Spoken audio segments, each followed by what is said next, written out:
கிறிஸ்துவுக்குள் மிகவும் பிரியமான தேவனுடைய பிள்ளைகளே, இந்த காலை நேரத்திலே உங்களை சந்திப்பதிலே மிகுந்த மகிழ்ச்சி அடைகிறேன். கர்த்தர் ஒவ்வொரு நாளும் நம்மை அற்புதமாய் நடத்தி வருவதை நினைத்து கர்த்தரை ஸ்தோத்திரிக்கிறேன். இன்றைக்கும் தியானத்துக்கு எடுத்துக்கொண்ட வேத வசனம் சங்கீதம் 118:22.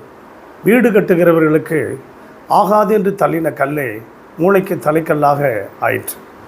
ஆம் பிரியமான தேவனுடைய பிள்ளைகளே, தலைக்கல் மிகவும் அவசியம் நமக்கு. அந்த தலைக்கல் தான் இயேசு கிறிஸ்து.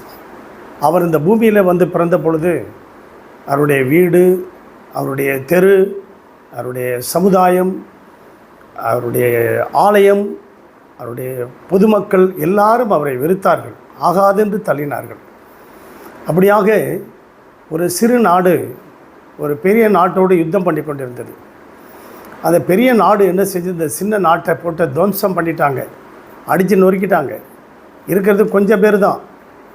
அந்த கொஞ்சம் பேரும் யோசனை பண்ணிக்கிட்டு இருந்தாங்க, இனி நம்ம தப்பி பிழைப்போம், இங்கே வழி இல்லை, நம்ம வீட்டுக்கே போயிடலாம் அப்படின்னு சொல்லிட்டு இருக்கும்பொழுது இந்த படைத்தலைவன் சொல்லுகிறான், ஒன்றே ஒரு முயற்சி செய்வோம்.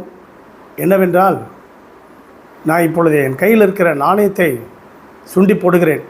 தலை விழுந்தால் தொடர்ந்து போய் அதை வெற்றி வகை சூடி வருவோம், பூ விழுந்தால் வீட்டுக்கு போயிடுவோம் அப்படின்னு சொன்னான். அப்போ தலைவன் என்ன செஞ்சான், இப்போ அந்த நாணயத்தை சுண்டி போட்டான், தலை விழுந்தது. உடனடியாக ஆஹா, நமக்கு வெற்றி நிச்சயமாக உண்டு, நம்ம போகலாம் அப்படின்னு சொல்லி தொடர்ந்து போனாங்க. வெற்றி வாகை சூடி வந்துட்டாங்க. அப்போ தொண்டர்கள் எல்லாம், சிப்பாய்கள்லாம் கேட்டாங்க, எப்படி தலைவரே நமக்கு தலை விழுந்தது? இல்லை, அந்த நாணயத்தை எடுத்து பாருங்கள், அதில் 2 பக்கமும் தலை இருந்தது. அதனால தான் நம்முடைய வாழ்க்கையில் வெற்றி தான் நமக்கு முக்கியம், வாழ்வோ சாவோ அல்ல.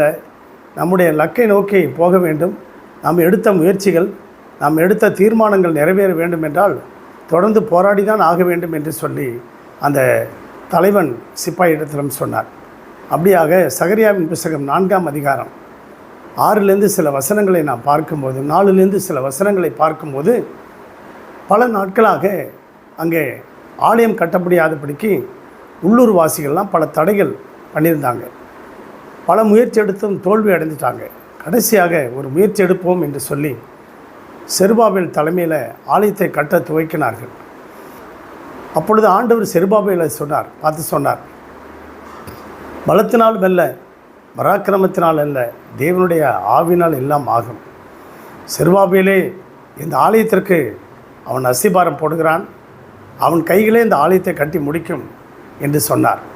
காரணம், அவன் தலைக்கல்லை சுமந்து கொண்டு வருவானே, அந்த தலை எப்படி அந்த யுத்தத்தில் வெற்றியை சம்பாதித்து கொடுத்ததோ, அதே போல் இந்த தலைக்கல்லாகிய இயேசு கிறிஸ்துவின் மூலமாக அந்த ஆலயத்தை கட்டினார்கள்.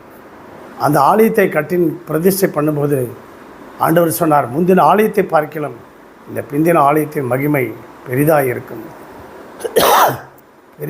என்று சொன்னார்.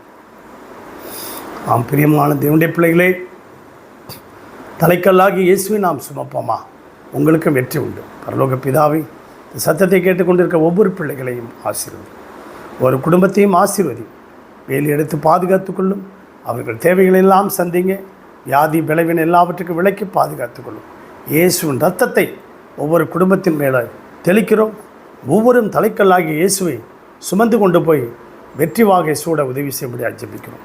இயேசுவின் நாமத்தில் பிதாவே, ஆமென். God bless you everybody. Thank you.